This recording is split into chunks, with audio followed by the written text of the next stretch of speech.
गुजरात सरकार के पूर्व कैबिनेट मंत्री राजेंद्र त्रिवेदी आज अपना जन्मदिन मना रहे हैं। तब बीआरजी न्यूज़ भी पूर्व कैबिनेट मंत्री राजेंद्र त्रिवेदी को उनके जन्मदिन की शुभकामनाएं देता है।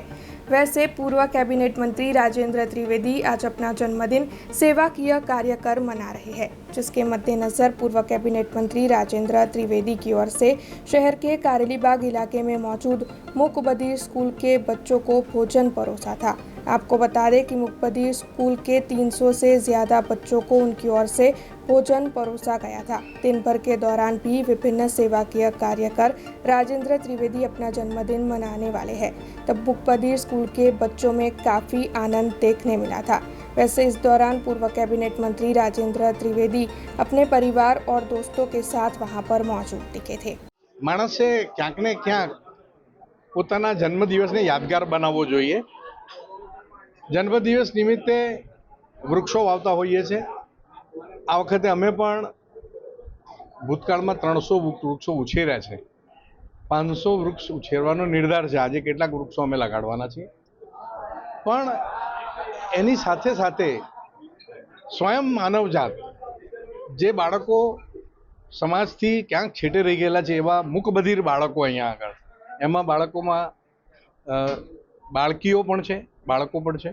એ નાના મોટા બાળકોને અમારા હાથથી જ્યારે જમાડીએ છીએ, પીરસીએ છીએ, તો લગ્નનું જમણ હોય એવી રીતે શ્રીખંડપુરી સાથેનું ભોજન બધા જ કાર્યકર્તાઓના સહકારથી, ઘણા બધા કાઉન્સિલર મિત્રો આવ્યા છે, એમના સહકારથી અમે આ કરતા હોઈએ છીએ। બધાના મન રાજી થાય છે, સંવેદનાસભર આ કાર્યક્રમ થાય છે। અને એમાં મેન્ટલ હોસ્પિટલના જે ભાઈઓ બહેનો છે એમને સરસ મજાના આઈસ્ક્રીમ આવું તેવું અમે આપતા હોઈએ છીએ દર વખતે।